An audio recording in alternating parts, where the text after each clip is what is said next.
Você ouve agora Terceirona, o seu encontro semanal com todas as informações da Série C do Campeonato Brasileiro.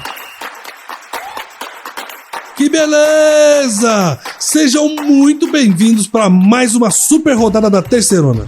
Finalmente, abrimos a segunda fase da competição mais raiz do futebol nacional, a Série C, a Terceirona.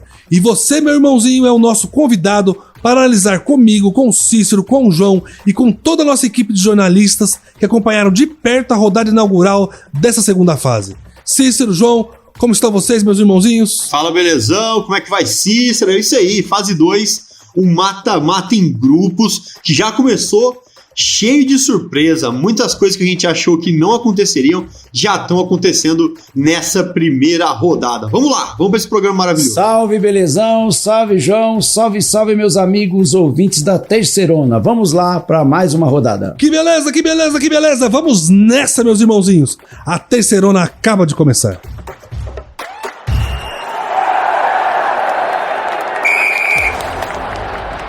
Na abertura do Grupo B, jogando em casa, São José perde pro Brusque. E um jogão, São Bernardo larga bem jogando em casa e bate o Forte Operário por 2-1, fechando o Grupo B. O Botafogo da Paraíba, o Belo, faz a lição de casa, vence o Amazonas por 2-1 e lidera o Grupo C. E para fechar o Grupo C, jogando em casa, o Paysandu recebe Volta Redonda e empata por 1-1. O Voltaço é o vice-líder do grupo. Que beleza! E que estreia pro Bruscão, hein? Meus irmãozinhos, o Brusque começou a segunda fase da Terceirona com o pé direito. Jogando no estádio Francisco Noveleto, ou seja, fora de casa, na casa do São José, o time catarinense venceu os gaúchos de virada por 2-1, com 2 gols de Olávio. O Zeca, que chegou a abrir o placar com o Guilherme Beleia, num golaço, foi derrotado em casa e perdeu uma invencibilidade de 6 jogos na Série C. E sabe, gente, quem também marcou presença na estreia da segunda fase? O VAR, e daquele jeito. O Brusque, iniciou o jogo com mais vontade, mas sem criar grande perigo. Porém, foi o São José que abriu o placar aos 14, com um belo gol, um golaço, cortando para dentro, deixando o zagueiro caindo de costa no chão e encobrindo o goleiro Juan Carneiro. Com o gol atrás do placar, o Brusque aumentou a pressão até que Olávio foi derrubado na entrada da área e a arbitragem marcou o pênalti, convertido pelo próprio centroavante. As duas equipes voltaram a criar chance nos minutos finais do primeiro tempo, mas o placar ficou o mesmo no 1-1. As duas equipes encontraram dificuldades para finalizar no segundo tempo. Até que aos 19 minutos, Olávio, novamente, partiu sozinho da intermediária, ganhou da marcação e tocou na saída do goleiro Fábio Ramp. Virando para o Brusque, o São José melhorou após o gol sofrido e pressionou nos minutos finais, mas não conseguiu encontrar espaços na defesa catarinense e amargou a derrota em casa. Belezão. E aí eu também já queria acionar o Cícero pra gente falar do lance do pênalti, porque, de novo, quando a gente fala em VAR aqui no Brasil, que é para ser usado para esclarecer as coisas e cumprir a regra, a gente, na verdade, fica com mais dúvidas das maneiras que os juízes, a arbitragem, usam o VAR aqui nas terras canarinhas, do Brasil. Porque houve uma infração, houve um lance que tiveram que usar o VAR, e aí o que aconteceu, o que gerou maior discussão, primeiro, foi a demora. O juiz demorou 3 minutos de paralisação, e depois desse tempo todo parado, o árbitro ainda optou por nem assistir as câmeras disponíveis no VAR, sendo que ele parecia estar com a visão encoberta, Dá pra ver no lance da jogada que ele não tem a visão clara. E aí eu queria perguntar pra vocês que viram o lance, o que vocês acham do juiz nem ter ido checar as câmeras e ter perdido 3 minutos para isso. Então, não perdesse o tempo, fosse convicto na marcação e não demorasse todo esse tempo aí para opinar, para marcar uma penalidade da qual ele poderia ainda ter o recurso, o auxílio das câmeras, ou seja, o VAR tá lá para isso. E aí, Cícero, o que você acha desse imbróglio? Belezão, João, eu vou abordar aqui a questão do pênalti e depois eu vou falar do jogo. Em primeiro lugar, o pênalti foi duvidoso. Para mim, vendo na televisão, não foi pênalti.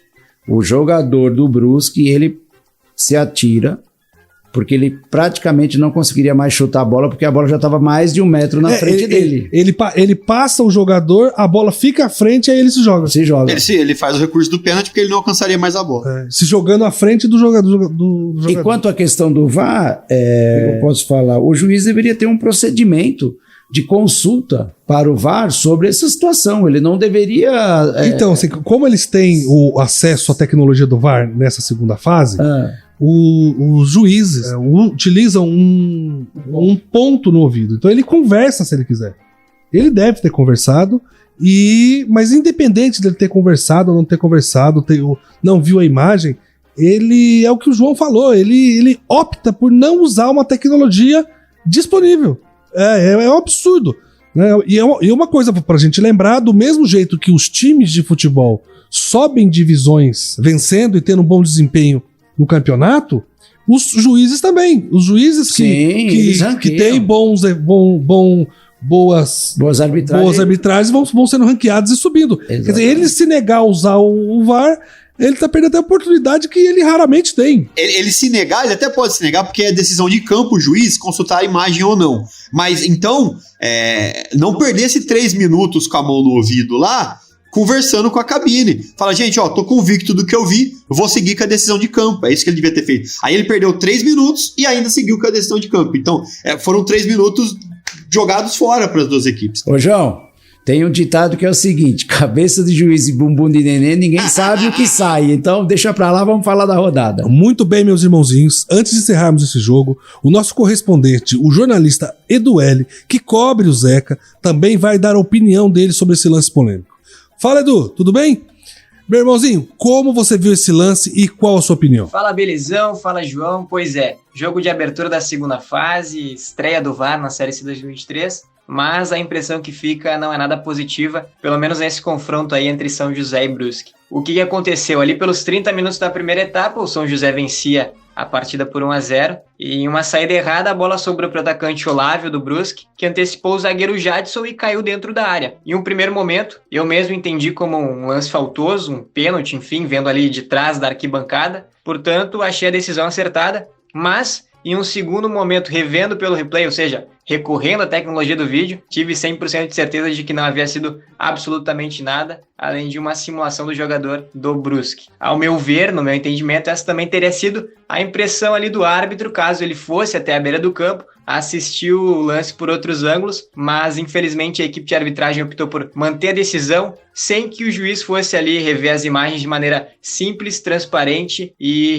resolutiva. Ficaram então 3 minutos conversando até que assumiram a bronca e a cobrança foi autorizada. Cobrança essa muito bem batida pelo próprio atacante Olávio, que significou o empate do Brusque na partida, que depois conseguiu a virada e saiu com a vitória do Paço da Areia. O Brusque claramente teve seus méritos na vitória, mas essa decisão equivocada influenciou diretamente no resultado e o saldo que fica, então é realmente muito decepcionante. Parece que toda a mobilização de montar uma estrutura dentro do estádio, instalar câmeras, alocar essas equipes, não valeu de nada e que a Tercilana permanecia sem a disponibilidade dessa tecnologia que vem para facilitar a decisão e não para trazer mais insegurança ao processo. Então é algo que machuca a torcida, a equipe do São José também, mas mais do que isso é algo que entristece e indigna aqueles que estão ali para ver um jogo se definir no campo, sem nenhuma interferência direta da arbitragem, como foi o caso.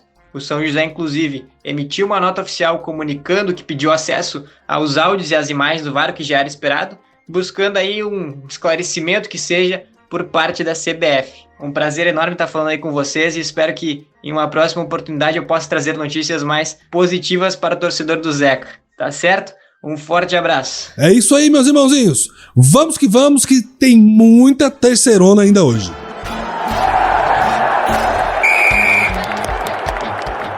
Que beleza, que beleza. Virou para o São Bernardo. Lá no 1º de maio, jogando em casa, a segunda fase já tá começando com tudo. O Bernô surpreendeu a todos, que estava até desacreditado da primeira fase, e mostrou que o outro campeonato começou agora.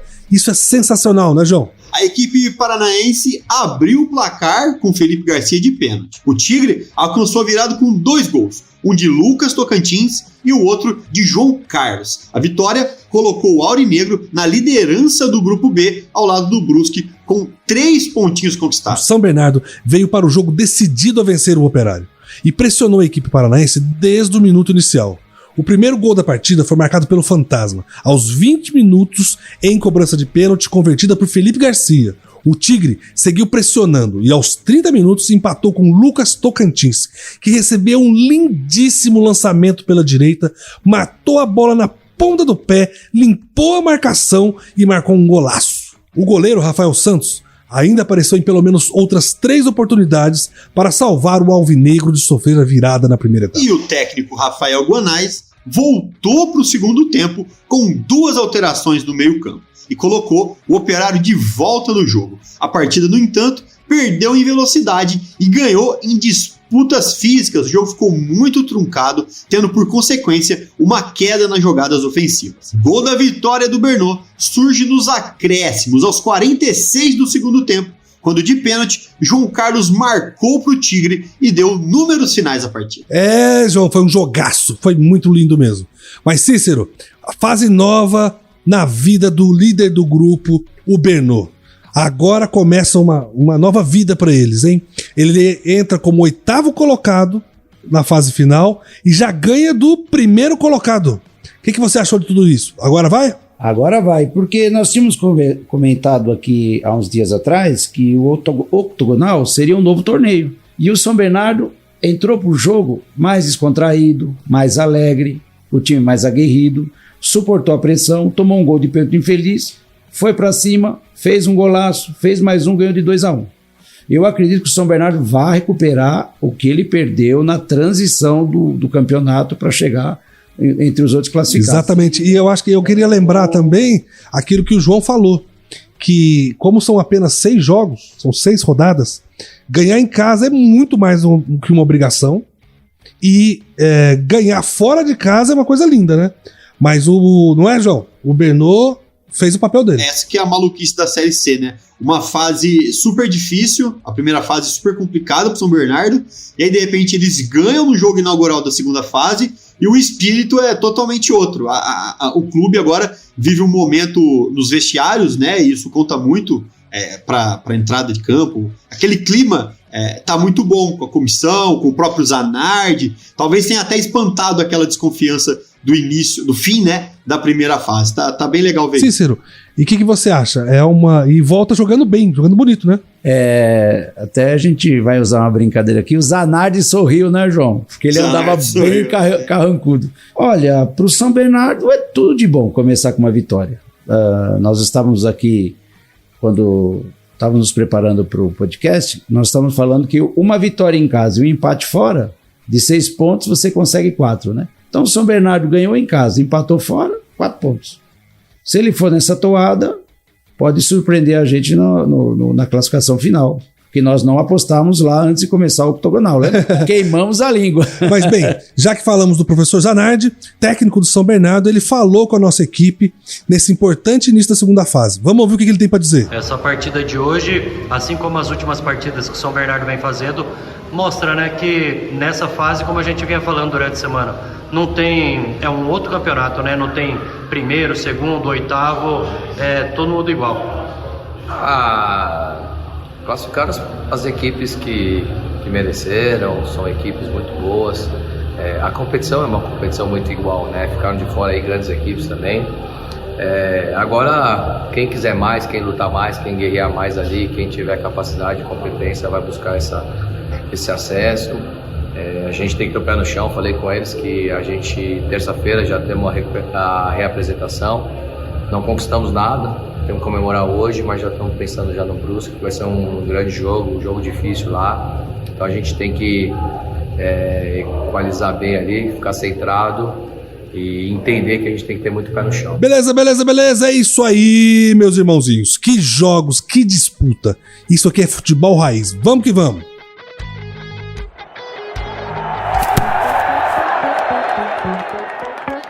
Que beleza! Aí no sábado, na Curuzu, em Belém do Pará, Paysandu e Volta Redonda ficaram no empate com 1 gol para cada lado. Um empate melhor pro Voltaço, que conseguiu pontuar na casa do adversário, que era o que a gente estava falando aqui. A Curuzu estava mais uma vez lotada, meus amigos. Festa maravilhosa.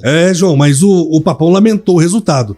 Em casa ele queria ganhar, mas valorizou um resultado de empate uma vez que estava jogando com o Voltaço. Belezão, quem abriu o placar da partida foi o Voltaço. Ítalo Carvalho foi derrubado por um Wellington dentro da área, aos 27 minutos. Ele mesmo foi para a cobrança e marcou. 1-0 para o Volta Redonda. O Papão não se abalou e empatou rapidinho, aos 33 minutos, em um cruzamento de Robinho. A bola viajou pela área e Kevin empurrou para o fundo das redes. Tudo igual na Curuzu. No segundo tempo, tivemos algumas chances para os dois lados, mas nada de bola na rede. O show ficou por parte da torcida, meus irmãozinhos. O Paysandu completou neste domingo o segundo e último jogo da punição imposta pela Justiça Desportiva.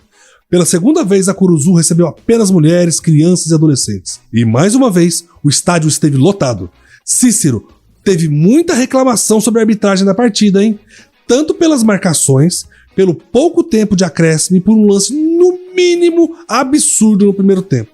Quando aos 6 minutos, Nicolas Careca fez um belo gol em um chute de fora da área, mas o juizão já havia marcado antes uma falta a favor do Paysandu e não deu a lei da vantagem. Cícero, é uma reclamação válida ou o juizão se complicou mesmo? O que aconteceu? O próprio técnico do Paysandu chegou a dizer que o juizão estava perdido. Belezão, infelizmente o juiz não esteve bem na partida, ele se comprometeu um pouco em algumas decisões dele. Logo no começo, ele não validou o gol do Nicolas Careca, numa vantagem simples, que hoje é lei da FIFA. O juiz só pode apitar no final da jogada. E depois ele começou a entrar em choque com o pessoal do banco, chegando até a expulsar de novo, expulsar o Hélio dos Anjos. Aliás, o Hélio dos Anjos que foi expulso metade do campeonato, pelo que a gente vê aí. Mas é aquilo que você sempre fala, né?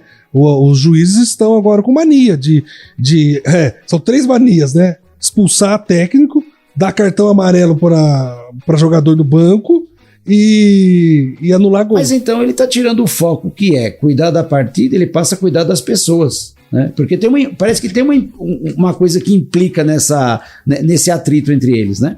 E voltando ao que é o principal, o jogo maravilhoso. O Paysandu dominou o campo, dominou o jogo, teve as melhores jogadas, e o Volta Redonda, o que ela tem de melhor é o ataque. E teve muito contra-ataque do Volta Redonda também, chegando nesse 1-1. Vamos ver. A gente está aguardando que ambos se recuperem na próxima rodada, mas o 1-1 não foi bom para nenhum dos dois times, na minha opinião. Eu acreditava mais no Paysandu jogando em casa, viu? Eu acreditei que ele pudesse realmente garantir o resultado favorável em casa, e isso vai prejudicar muito o restante da campanha, né? Porque são 6 jogos, são 3 em casa, 3 fora. Ele já perdeu. Eu acho que você vai pagar o café, que se eu não me engano, você tinha chutado 3-1 pro Paysandu. Eu acreditava. Eu achei que... em casa. O João, ele tava quietinho aqui, ó. Mas que beleza, gente. Vamos lá. Beleza. Meus irmãozinhos, quem acompanhou de perto esse empate e a festa toda da torcida lá em Belém do Pará foi o nosso querido jornalista Tylon, que fala com a gente agora. E aí, Tylon, tudo certinho, meu irmãozinho? O que você tem para nos contar? Olá, belezão. Olá, amigos do podcast da Terceirona. O Paysandu estreou no quadrangular decisivo da Série C com empate 1-1 contra o Volta Redonda. O empate não foi considerado um grande resultado, embora o jogo tenha sido bem equilibrado. Valeu também pelo clima no estádio da Curuzu, que dessa vez, mais uma vez, contou apenas com mulheres e crianças e adolescentes na arquibancada, e foi uma festa muito grande, muito passivo, muita alegria, sem nenhuma confusão. Tylon, apesar do empate em casa, você trouxe no seu texto, esse que está lá no nosso site, nas redes sociais, que todo mundo pode ler lá no terceirona.com, pela internet. Você nos conta que o Hélio dos Anjos ficou bastante satisfeito com o que o Papão apresentou em campo.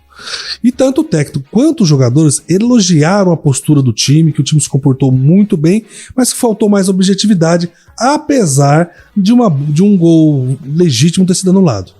Isso foi do dia, ou pode ser um problema para o Papão nas próximas partidas contra o Amazonas? O que você acha, Tylon? Tanto o técnico Hélio dos Anjos quanto os jogadores do Paysandu consideraram o empate ruim, porque foram 2 pontos perdidos em casa, numa fase de tiro muito curto, então reclamaram da situação que não ficou legal. No entanto, provaram o desempenho do time.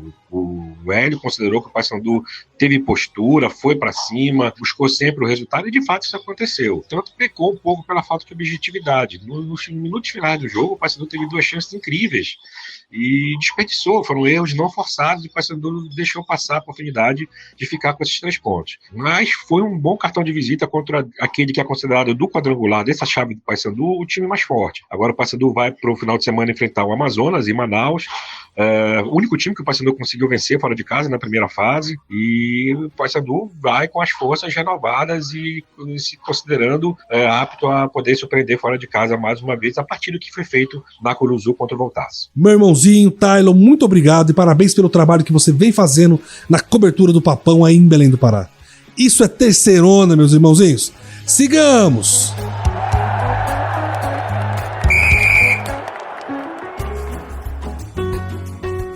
Que beleza! E no Almeidão, em João Pessoa, tivemos a vitória do Botafogo da Paraíba, o Belo, em cima do Amazonas, 2-1 pro Alvinegro da Estrela Vermelha.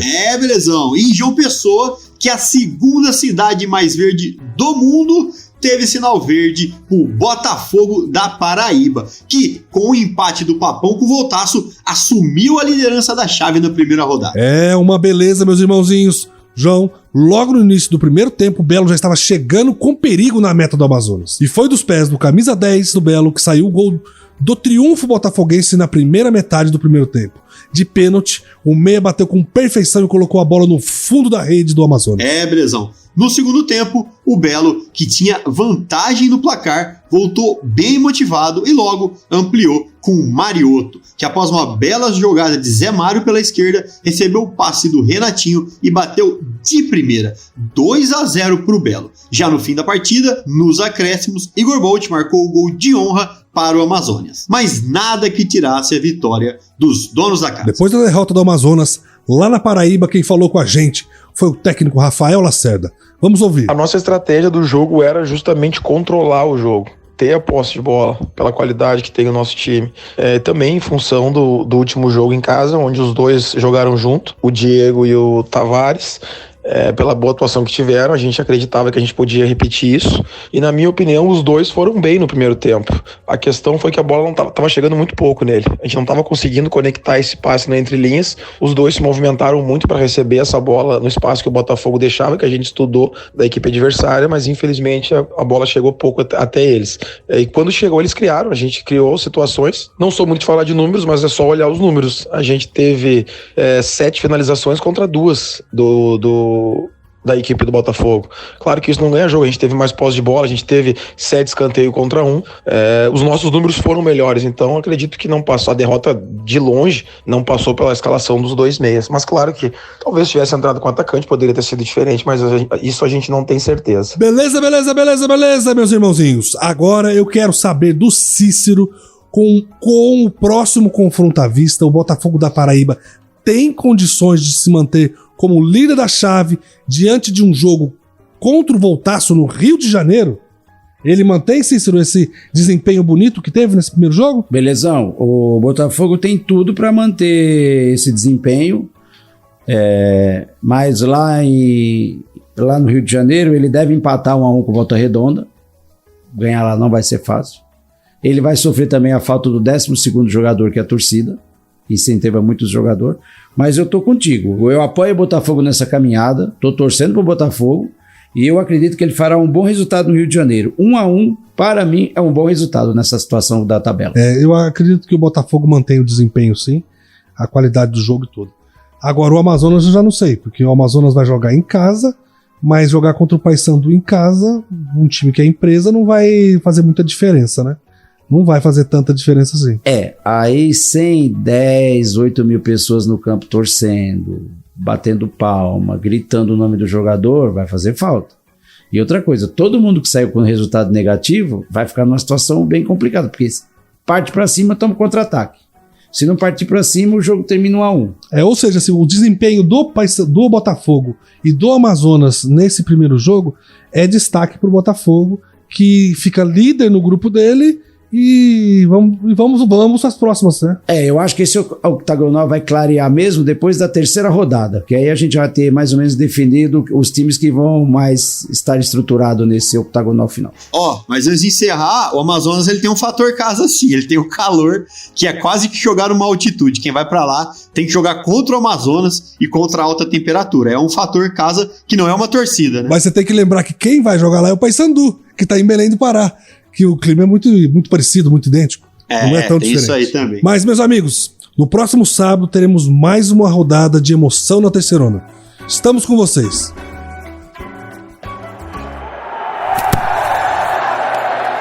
Que beleza! Agora chegou a hora dos palpites e da análise do campeonato.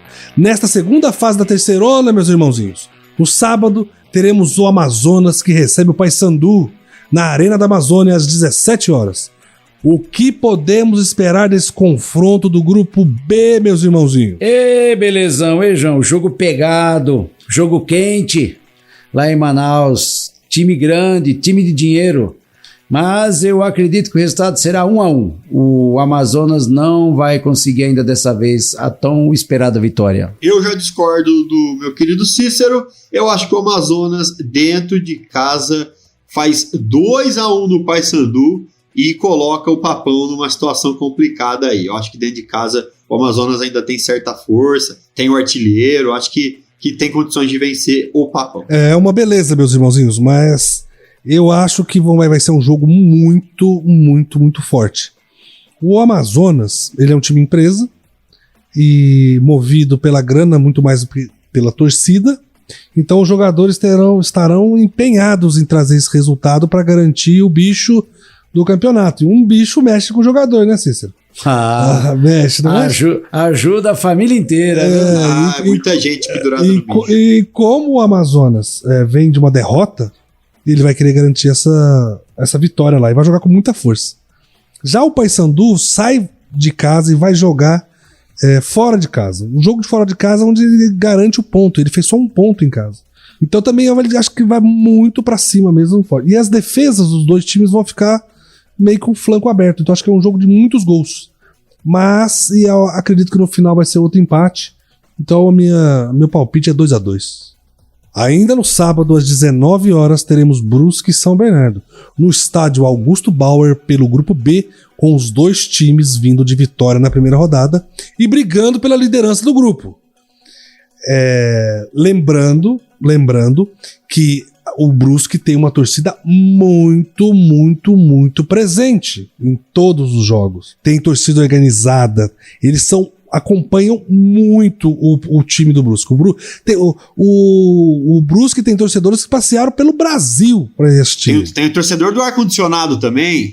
Tem o torcedor do ar-condicionado. Tem o cara que assiste o jogo do ar-condicionado. O cara tirou o ar-condicionado do buraco da casa dele, do prédio dele, que é na frente do estádio, e fica assistindo com o cabeção lá. Mas assim, eu quero saber, quem chega melhor nessa rodada, Cícero? Jogo bom.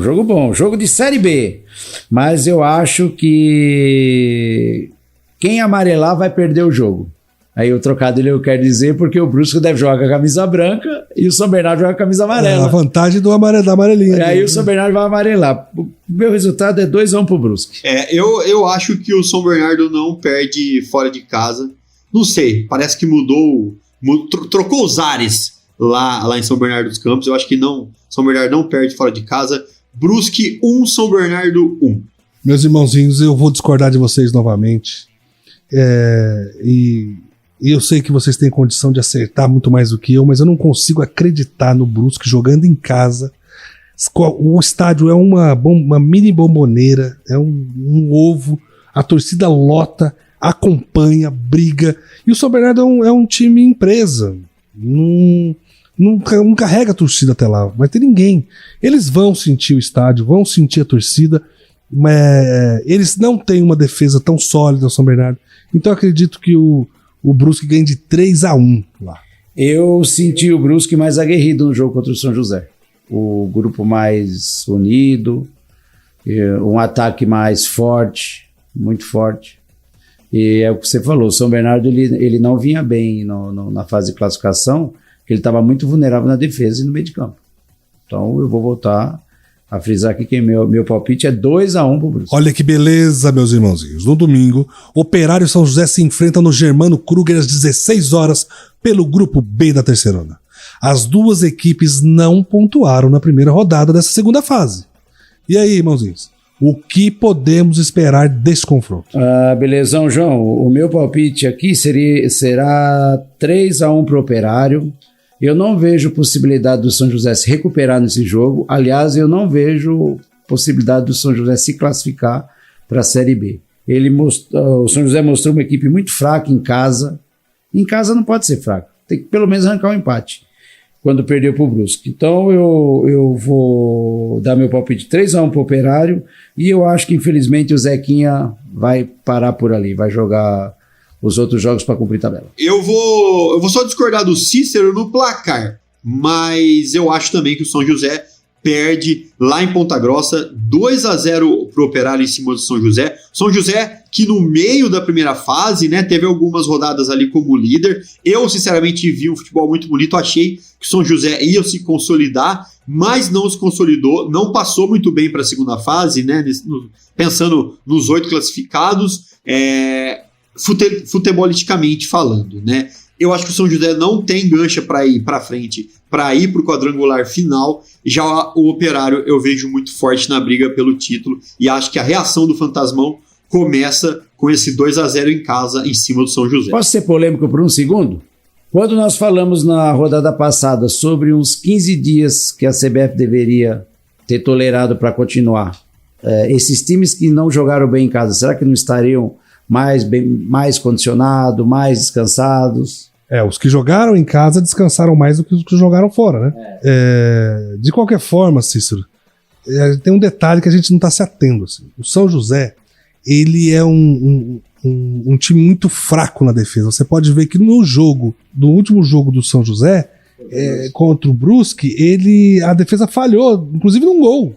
O zagueiro chutou a bola no jogador do Brusque e a bola voltou pro atacante. Pode ser azar, mas também assim, também, né? O azar, ele normalmente está mais próximo dos mais incompetentes, assim, sabe? O São José é um time que toma muito gol.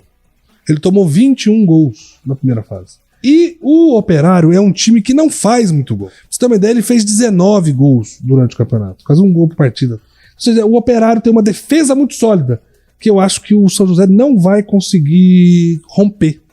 E por isso não tem gol do São José, ao meu ver. E o Operário, como tá vindo da outra rodada sem gols, eles vão pra cima, em casa. Então eu vou no 3-0 pro Operário, não porque o Operário tenha um grande ataque para fazer tantos gols, mas porque tem uma defesa muito sólida e eles perderam o primeiro Estava gol. falando com um colaborador esses dias do nosso podcast e ele pediu para nós atentarmos para as defesas. Que o time que tem a melhor defesa geralmente consegue pontuar melhor. E enquanto que a gente corre atrás do ataque, né? A gente quer time que faz gol, que faz 30, 40 gols, mas toma 30 também, toma 35. É o cenário do que aconteceu com Confiança. O Confiança fez 23 gols, tomou 26 e ficou com 28. Ficou com saldo de -3. E com 28 pontos, quer dizer, é a vantagem do Volta Redonda. O Volta Redonda tem 33 gols no campeonato, tomou só 19. Também no domingo eu quero lembrar que teremos Volta Redonda e Botafogo no estádio General Raulino de Oliveira, em Volta Redonda, no estado do Rio de Janeiro. O Belo vem de a vitória em cima do Amazonas, chega melhor para esse confronto, mas vai enfrentar o ataque mais forte do campeonato. Cícero, qual a sua opinião sobre o que vai acontecer nesse jogo? Belezão. Jogo bom. Com certeza, o Volta Redonda e Botafogo farão um dos melhores jogos dessa fase. Infelizmente, eu não vou dar vitorioso. Eu vou dar o placar de 2-2, mas com mérito. Não tem demérito aqui. Porque o jogo vai ser muito bom, muito aguerrido, muito ataque, muita defesa. E os jogos no Raulino de Oliveira pega fogo mesmo. Promete muito gol. 4 gols numa partida, você tá confiante. E você, João? Eu vou pra uma surpresa aqui, hein? Eu vou ser o azarão. Eu acho que o Volta perde em casa, porque eu vejo o Botafogo muito forte. Muito forte. Eu acho que o Volta vai tomar 2-1 do Botafogo jogando em casa, e o Botafogo da Paraíba vai praticamente dar um passo aí muito grande rumo ao quadrangular final, rumo ao acesso para a Série B. O Belo tá muito bem, o Belo tem jogado muito bem e já mostrou isso na estreia da segunda fase e agora vem para matar o Volta Redonda dentro de casa lá no Rio de Janeiro. Meus irmãozinhos, vai ser uma delícia esse jogo, vai ser maravilhoso. Mas eu não acredito que o Felipe Surian, excelente técnico do Botafogo, tá fazendo uma campanha linda no campeonato e vai comer bola nesse jogo.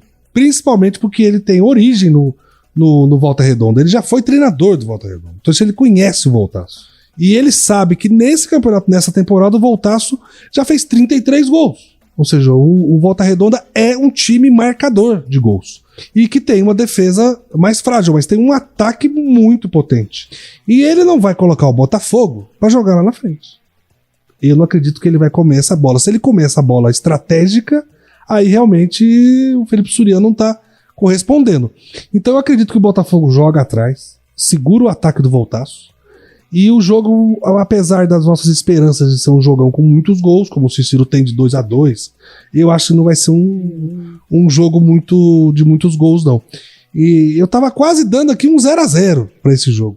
Mas são 2 ataques, né? Então eu não sei se o Volta Redonda ganha de 1-0, tudo é possível, mas eu acho que o Botafogo joga atrás, o Volta Redonda joga pra frente, e aí o Volta Redonda vai fazer um gol. E o Botafogo vai subir para fazer o seu. A defesa do Volta Redonda não é tão eficiente. E tanto que, se você analisar, o Volta Redonda tomou 14 gols em 19 rodadas. Ou seja, tomou gol. Não é mais de um gol por partida, mas são 14 gols. É muito gol. O Botafogo fez 20 gols fez 25 gols e tomou 20. Então, ou seja, estão 2 times com defesa aberta. O Botafogo ganhou o primeiro jogo. Vai subir e vai jogar atrás. O Volta Redonda tem que ir pra frente, vai jogar com tudo. O Volta Redonda uma hora quebra a defesa do Botafogo, faz um gol, o Botafogo sobe e repete. Então o meu placar é 1-1, com um jogo que poderia ser muito mais do que a gente esperava.